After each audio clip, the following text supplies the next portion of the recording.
Olá, sejam muito bem-vindos. Esse aqui é o Corre Aqui News, nosso diário aí semanal sobre as grandes notícias do mundo da corrida e do esporte. Eu sou a Cris Guzman, estamos aqui com o João Paulo Pachella, Felipe Schmidt. Bem-vindos. Opa, mais um aqui do lado do meu técnico, do lado de você, Cris.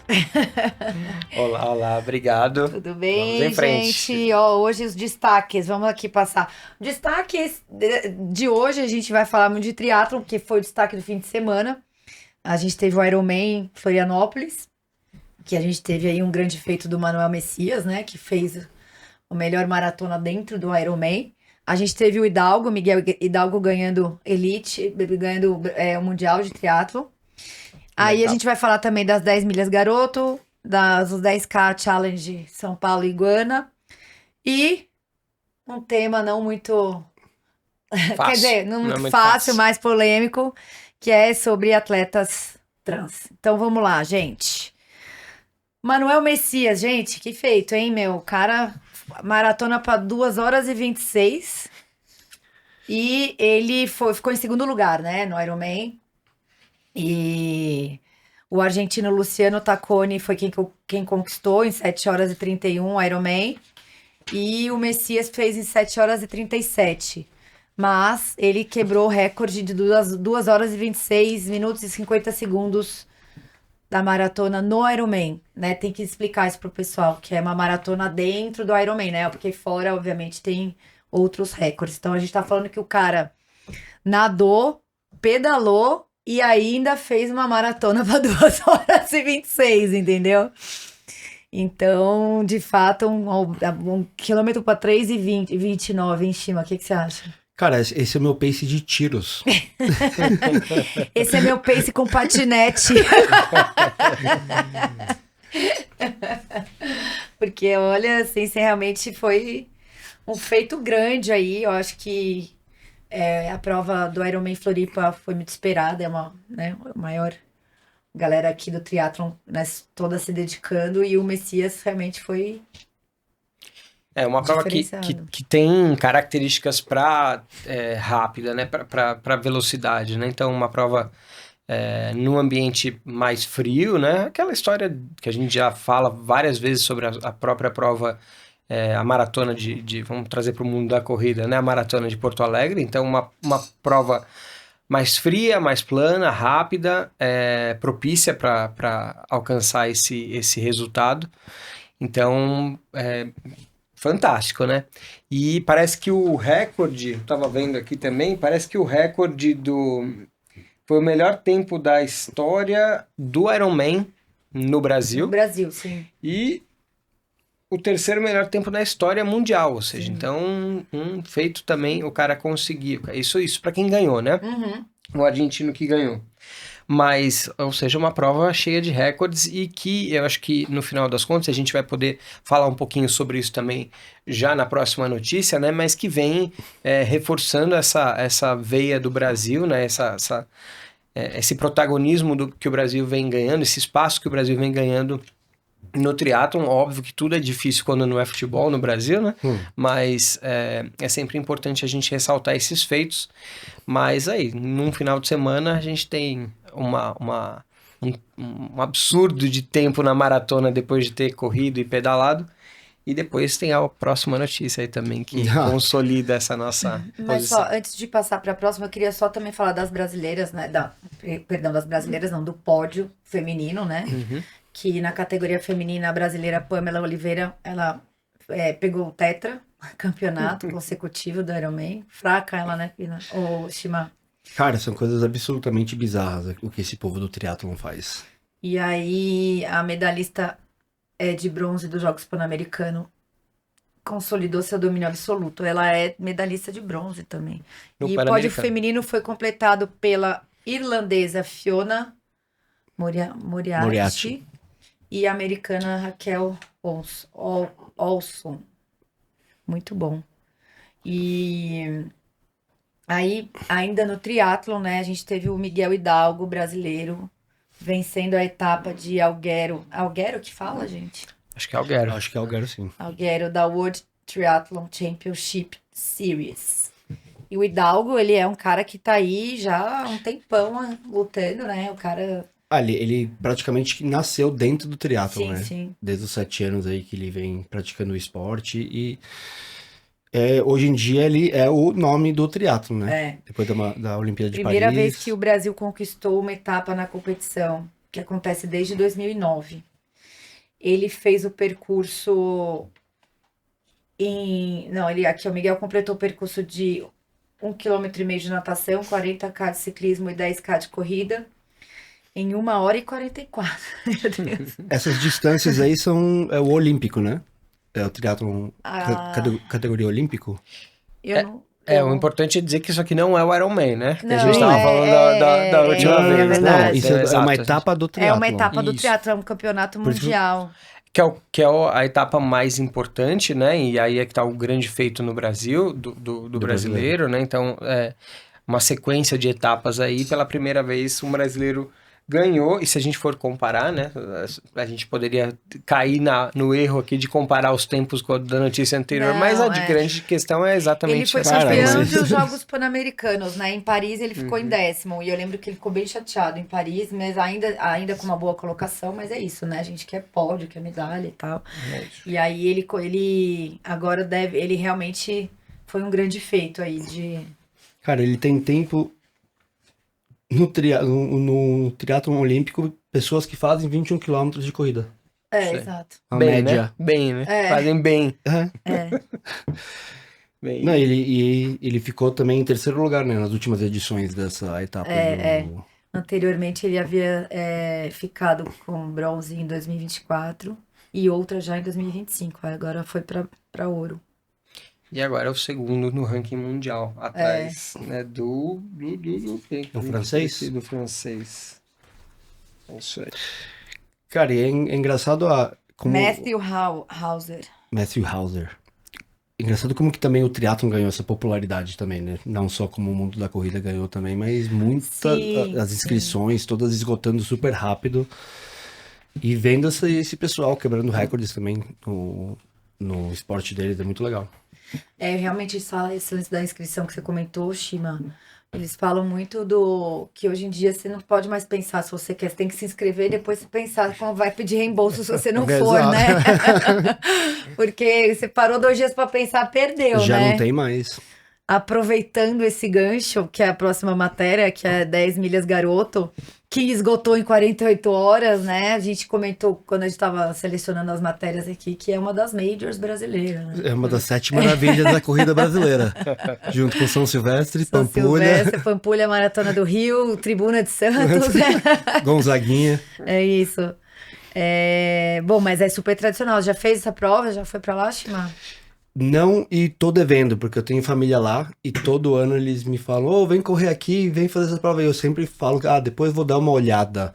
Aí, que nem você falou, pega muito a fase de maratona, né, de Buenos Aires, Berlim e tal, e aí fica... É uma semana depois de Buenos Aires, né? 10 milhas, quantos quilômetros que dá? Dá 16? 16,6 quilômetros. 1,6 fiquei devendo. Eu tentei fazer, falo isso pros alunos, eu fiz educação física para fugir da matemática, mas depois eu percebi que eu não ia conseguir fugir dos números. Então... Não, e esgotou em 48 horas 16 mil vagas, ou seja, prova grande, né? E vai ser no dia 28 de setembro. Mas você gostou que vai ter prova para criança, né? E a cachorrida. E a cachorrida. Não, tá vendo que tudo é um grande trending. As marcas sabem que está virando um negócio e, cachorrida. Mas esse lance de criança já tá em várias provas, né? Sim. O que é ótimo, né? Porque Sim. a gente precisa mesmo incentivar, e aqui a gente não tá falando da necessidade da competição entre as crianças, mas é uma maneira, ainda que ali todos acabem como na corrida tradicional, né? É sempre uma competição de você contra você mesmo. Dificilmente a gente vai... Eu, com toda certeza, não vou ganhar nenhuma prova de corrida. Então, e a grande questão é essa, né? Ou seja, o quanto a gente consegue incentivar o esporte, e aí falando das crianças, porque, imagina... a corrida das crianças na garoto. Ou seja, eu mesmo quero participar. Corrida. Chocolate, corrida e tal. Eu acho muito legal quando tem... E voltamos a falar dos pets. Ganha chocolate lá, será? A sua falta não ganhar, se, né? não, se não ganhar é protesto, gente. Nenhum bombonzinho se ali, me der né? banana no final, eu mando devolver, né? Eu quero serenata do amor. Quero talento, quero... Olha aí, né? uma ótima ideia de você fazer um produto pra entregar no fim. Tá, garoto? Um negócio com banana aí, ó. Já treinei bastante gente que fez a prova, mas... Confesso que eu nunca perguntei se ganha um chocolate no fim. Se você que tá assistindo a gente, você já fez essa prova, você pode comentar aí pra gente se tem chocolate ou não tem chocolate. Pois é, por favor. E se quiser, pode mandar pra gente. Pode também, a gente agradece. Só nessa prova que eu acho legal é, mais uma vez, a gente reforçar a ideia de que, né, foi o que você falou antes, Cris, essa é uma prova que você não pode nem pensar muito, Shima. Se os seus parentes te convidarem de novo, você já sabe que abriu a inscrição e inscreveu, porque 48 horas Acabou. É pouquíssimo tempo para fazer. E é de fato, uma coisa que tem se repetido, pelo menos nas principais corridas. Sim. Isso é muito legal, porque mostra o crescimento do nosso esporte no país. Tem muito para crescer ainda, tem muito que organizar. De uma maneira geral, o esporte no Brasil é absolutamente amador ainda para algumas coisas. Mas à medida que os investimentos vão acontecendo, esse nível, essa régua vai subindo. E até acho que quando a gente olha para algumas, como a gente também já falou anteriormente, tem algumas organizadoras ali, tem algumas empresas que organizam essas provas que elas têm um nível já muito alto, é muito legal. Não dá para negar, por exemplo, que o trabalho que é feito lá no Rio de Janeiro, ainda que tenha ali as dificuldades, mas as provas da Maratona do Rio de Janeiro evoluíram muito, se transformou numa febre, então é muito legal ver que essas coisas estão melhorando, que a gente está conseguindo atingir um nível diferenciado. Sem dúvida. Não, e o legal é que também não só em São Paulo e Rio, né, que parece que normalmente é sempre os focos de todos os tipos de evento. Esse tipo de coisa tá acontecendo pelo Brasil todo, isso é muito legal também. E o fato das corridas de crianças é bom que tá acontecendo, porque é engraçado, casais de amigos meus que têm filhos, que correm, semanas antes da Ayrton Senna Racing, podia ter mais corridas que tenha os nossos filhos, tá? Aí lá no dia da Ayrton Senna Racing Day tinha lá a corrida do Seninha, e é muito legal, porque aí os pais podem ir lá correr e o filho também entrar dentro do esporte. Então essa parte de ter corrida para criança eu acho muito legal. Sim, muito. O circuito Live Run aqui é o circuito como um todo, né? Porque ele tem várias cidades. Sim. Também, tem sempre tem, né, essa corrida Kids, e é muito legal também.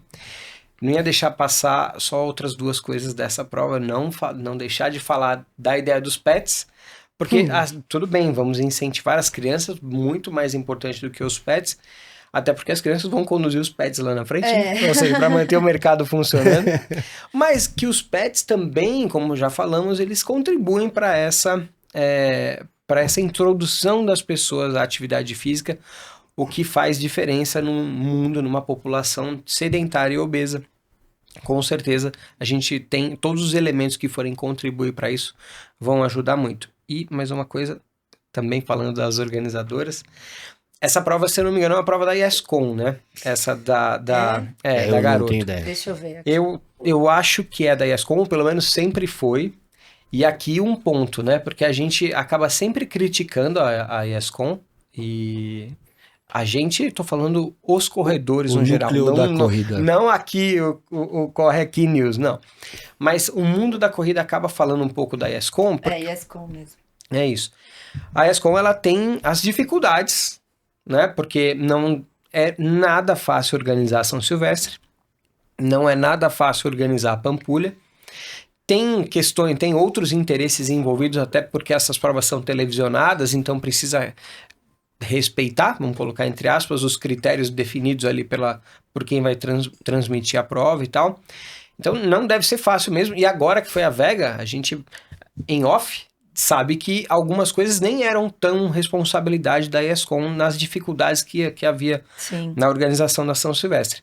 Mas tá aí mais um ponto positivo para a YesCon que tá, não vou dizer inovando, mas que tá... olhando com carinho para essas próprias provas delas, né? Porque ela tem a São Silvestre, tem a Pampulha e essa prova da Garoto. e faz com que ela fique sold out em 48 horas. Então, alguma coisa boa aí tem, sem dúvida, né, para ela ficar assim. Próximo assunto, ontem foi dia do 10K Challenge São Paulo, prova feita pela Iguana, com o objetivo de ser a prova mais rápida do Brasil, tirando o lugar de título da Tribuna, né? Que a Tribuna é sempre... Da Major. Exato.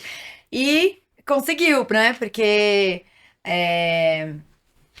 eles deram uma premiação em dinheiro para os 10 primeiros colocados e depois teve premiação em dinheiro até por categoria. Porque assim, o que leva a uma prova ser rápida? Primeiro, não só o percurso plano, organização, mas ter atletas bons. Como que você chama atletas bons? Premiando em dinheiro. Premiando em dinheiro e a premiação foi muito boa. A prova é com excelente nível técnico e percurso rápido com selo da CBAT, né?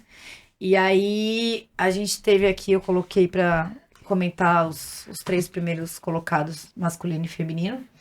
O William Kibor, que é 28,52, 28 minutos para 10K, tá bom, Ushima?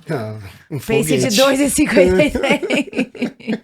Maxwell Korter-Hotchik fez em 29 minutos 02. E Vestus Cheboy, nossa, que nome difícil esse, 29 minutos e 11 segundos. E no feminino, Viola Kosgei, 33 e 14. Amanda Aparecida de Oliveira, em 33 e 34. Jennifer do Nascimento Silva, 34 e 33. Muito bom, hein? Muito rápido. Muito rápido, né? Muito rápido. Acho legal também quando a gente tem a possibilidade de pegar esses tempos, né, de... vamos chamar de elite, né, nesse caso, né? Então a gente tá falando aqui da elite. E comparar com os tempos dos amadores, né? Que isso não sirva nunca como uma maneira de desincentivar, se é que essa palavra, né? Mas é muito legal ver, e eu acho isso no atletismo fantástico, que é o fato que você tem, por exemplo, no futebol, a gente olha pro atleta e fala assim, como é que pode perder um gol desse? Putz, essa defesa eu faria e tal, não sei o quê. E no caso mas no futebol é muito subjetivo, né? Você acha que você consegue, você tá vendo na TV... E o atletismo não, como as marcas para todas as coisas são muito estabelecidas, dificilmente a gente vai conseguir um martelo para arremessar e saber o quanto eu ou quanto, né, vocês conseguem arremessar a distância de um martelo ou de um peso.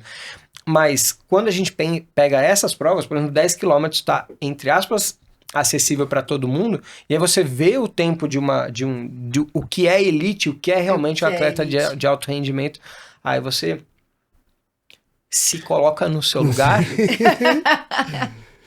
mas por outro lado... prateleirinha. Isso, porque no final é sempre importante você contra você mesmo, mas você vê o que faz um atleta de alto rendimento, é fantástico, né? Óbvio, eles são quase mutantes, são de fato mutantes geneticamente. Não, a elite masculina aqui, todos os paces abaixo de 3, né? Pois é. Para 10 quilômetros. Não é para 100 metros. Não é para 100 metros, é isso aí, João. Então é muito legal ver. Parabéns. Não, e eles de fato ultrapassaram aí os melhores tempos da Tribuna. Daí foi comentado, o Sérgio Rocha até falou no canal dele. E, enfim, primeira edição dessa prova da Iguana, então provavelmente elas devem manter, porque foi um sucesso, né? Pelo que eu pude observar. Essa foi considerada a prova mais rápida, então? Sim, bateu. Hoje é. Cara, John, um ponto sobre o que você acabou de falar dos atletas de elite, que a gente não pode se comparar, e óbvio que quem busca performance sempre tem um pouquinho uma leve comparação com os melhores, né? Mas é uma distância muito grande de um atleta amador que treina, que tem disciplina, para esses caras que parece que nasceram pro esporte. Mas o que é mais legal de ter esse tipo de comparação é ver quando você melhora e você vê o quanto é difícil melhorar segundos em certas provas. Deixa você... É gratificante para você ter essa comparação saudável com esses atletas de elite. Senão, do meu degrauzinho eu tô evoluindo. Quanto mais... Vamos supor que exista um 100%, né, de possibilidade da pessoa chegar pré-definido geneticamente, né? Quanto mais perto desse 100% você tá, mais difícil melhorar. Quanto mais treinado, menos difícil. Treinável a pessoa exato. né? Acho que é exatamente isso. Ainda que tenhamos muitos aspectos a serem abordados, porque a gente pode falar de nutrição, de descanso, recovery, de treinamento de força, dos próprios métodos de treinamento cardio, né? Ou seja, da corrida em si, da modalidade em si.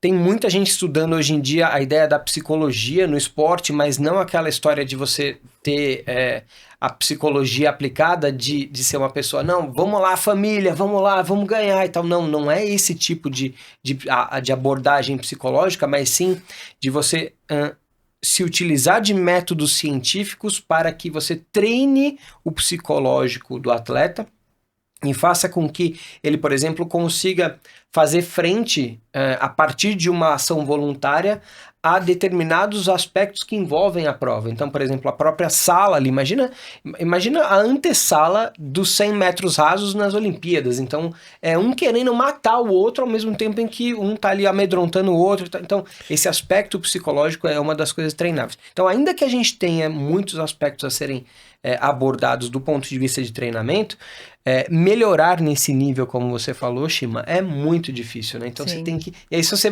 ia dar mais atenção para é a história do cobertor curto, né? Aí você deixa de dar atenção para outro. Então, e só lembrando que, nesse caso, esses atletas são de fato...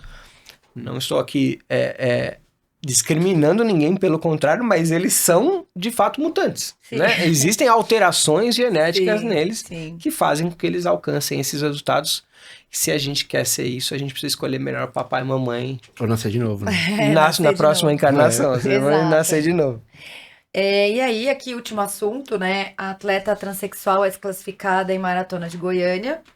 E também significa, indo nesse mesmo assunto, uma atleta adolescente trans virou polêmica nacional nos Estados Unidos.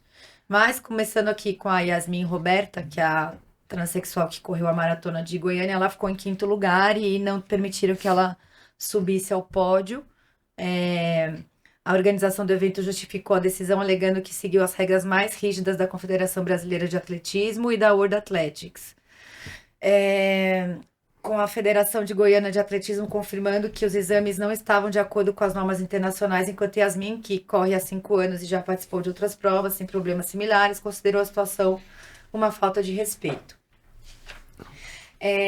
Antes da gente até falar do outro, que daí eu acho que o outro tem um outro aspecto, outra matéria que traz lá dos Estados Unidos, adolescente, aí aqui vou dar só uma opinião, Cris, diz aqui, né, podem concordar ou não, mas como mulher, eu acho que uma corredora transexual não tem que estar na categoria de mulher, ela tem que estar numa categoria trans, porque todas as variações hormonais que a gente passa e as dificuldades que qualquer mulher enfrenta por isso, seja porque tá num processo de pré-menopausa, seja porque tá com uma deficiência hormonal, num mês, a gente tem uma variação hormonal absurda, o que é normal, porque o sexo é fêmea, né? A fêmea foi... E eu não tô discriminando, eu tô só colocando a minha opinião, eu acho que ela provavelmente tem vantagens por ter vivido de uma outra forma até uma certa idade, então ter feito essa transição, mas isso torna ela mais forte do que uma mulher, né? E aí eu acho que não é justo com outras mulheres. Mas eu acho que ela tem que se correr e competir dentro de uma categoria de transexual. Essa é a minha opinião. Manda ver, Shima, não manda ver que eu acho um assunto delicado. Eu acho que algumas partes. Eu acho que tem que seguir as regras que estão sendo estabelecidas por esses órgãos aí da corrida. Eu acho que tem que seguir à risca qualquer tipo de regra que tá ali para o evento. O que eu acho que ocorreu ali um erro da organização ou de alguém foi que ela mandou os exames dela e pelo que eu entendi, ela foi aprovada para correr. Não, pelo que eu li na matéria, ela mandou os exames, aí a organização falou, não, traz no dia. Mas a organização poderia ter visto antes os exames e falado, né? Olha, você pode até correr, mas você não vai não vai estar... Você tá sujeito a não poder subir ao pódio, entendeu? Qual que é a minha opinião sobre esse ponto aí? Porque, assim, eu acho que ninguém ali na organização imaginaria que ela ia pegar um pódio. Meio que passou despercebido que, vai correr, beleza. Porque, assim, foi o que eu ouvi em outros canais de comunicação. Que o grande problema de tudo isso aí foi por conta que ela pegou o pódio. Se ela tivesse ficado no meio da tabela, ninguém ia falar nada, entendeu? Talvez desqualificassem ela, mas depois, não com um palco. O lance dela não subir, né? Exato, isso gerou ficou constrangimento, feio. né? Com certeza. E ela tá certa de se sentir constrangida se até o ponto dela correr tava tudo certo. Sim. Não, Como sem pessoa. dúvida. Eu acho que esse ponto a organização foi super falha, assim, não... Agora, de resto, tem que seguir as regras e eu creio que o João vai saber descrever essa parte melhor do que eu. Então... É difícil, né? É difícil. Eu acho que se a gente for pegar primeiro esse gancho de vocês, independente de ser este o tema ou qualquer outro, o fato é que a gente falou aqui, né, de organizações, organizadoras de provas, eles precisam pensar que eles têm clientes ali, né? Então, e além disso, até por isso são seres humanos. Então a gente precisa manter a humanidade, né, no tratamento, especialmente nessa parcela da população que já por si só sofre de preconceito e uma série de outras coisas.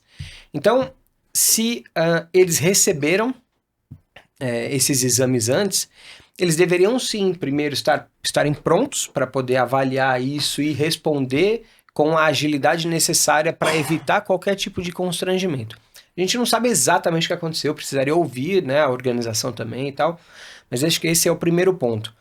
Eles alegam, pelo que eu li, que houve também que quem faz essa desclassificação é a própria federação.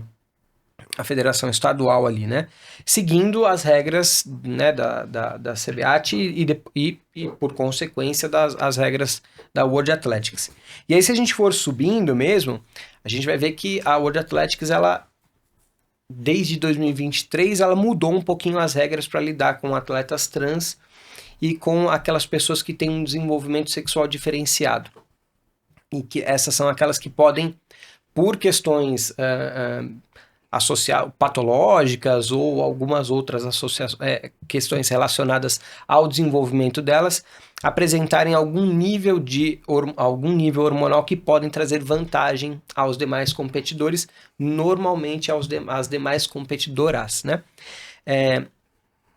Então é complexo, mas o ponto principal e acho que essa é a primeira ressalva de todas,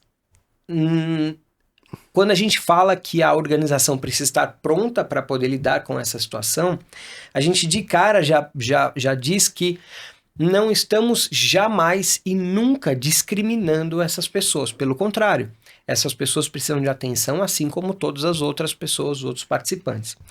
E o fato de, sim, há uma vantagem técnica, uma vantagem hormonal, uma vantagem biológica dos atletas trans quando competem com mulheres, das atletas trans quando competem com mulheres. Isso é óbvio, é óbvio. Ainda que você tenha uma situação na qual essa pessoa consegue manter por um determinado período os níveis hormonais abaixo do critério estabelecido, sei lá, no caso da World Athletics ou do COI, mas ela consegue manter por um período pré-competição os níveis de testosterona mais baixos. Só que quando essa atleta passa pela puberdade masculina, ela daí em diante já ganhou uma vantagem. E a ciência tem se debruçado nesse tema de uma maneira mais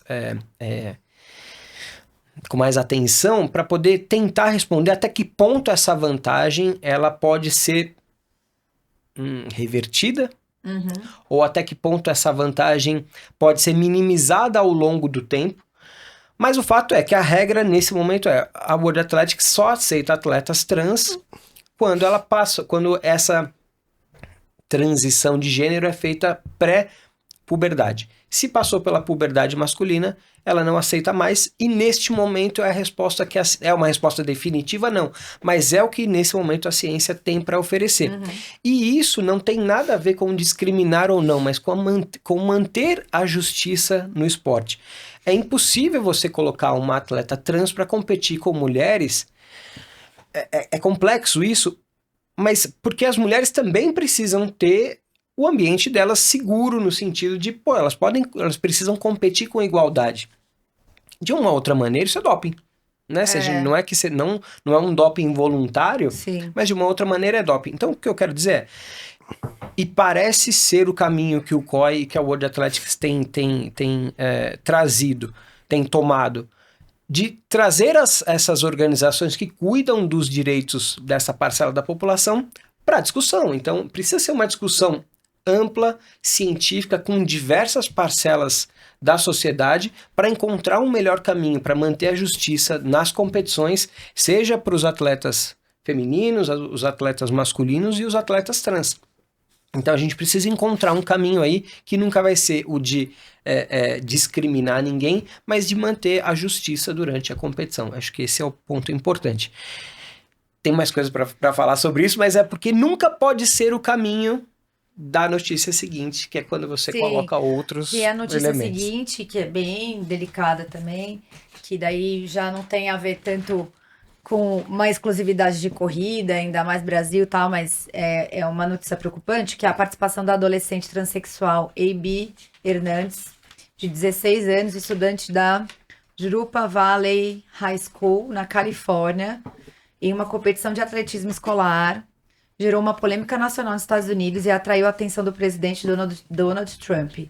Hernandes conquistou o 3º lugar no salto à distância, 8º no salto em altura e 1º lugar apenas no salto triplo. Mas mesmo sem dominar todas as modalidades, sua participação viralizou nas redes sociais e despertou ataques transfóbicos de conservadores. Trump reagiu duramente em sua rede social, fazendo trocadilhos ofensivos com o nome do governador da Califórnia, ou seja, virou um caso político total, né? E do tipo, o presidente do país ofendendo uma menina, um ser humano de 16 anos, né? Vai estar com tempo sobrando esse aí. Enfim, alegando que é injusta e totalmente degradante para mulheres e meninas, transformando o caso do adolescente em uma questão política nacional sobre a participação de atletas trans em competições esportivas. Eu acho que é um tema invariavelmente que vai para esse lado também, na hora que quando a gente sai do esporte, ele abrange muita coisa, porque, de fato, essas pessoas, elas sofrem não só no esporte, elas sofrem isso o tempo todo. Mas a partir da hora que você pega uma pessoa com esse nível de importância para se intrometer, desculpa, eu não sei se seria essa a palavra, dessa forma, na vida de uma adolescente, é porque o negócio descambou para um lado errado, talvez, assim, né? E, de novo, acho que a gente estava conversando aqui antes de começar aqui o papo, ela não ganhou tudo, né? Ela ganhou só uma das categorias, as outras foi bem e tal. Não sei como lá nos Estados Unidos a lei lá se é diferente ou não, se eles têm essa divisão, mas para mim é chocante que um presidente pare o dia dele pra ir numa rede social falar groselha. Pronto, falei.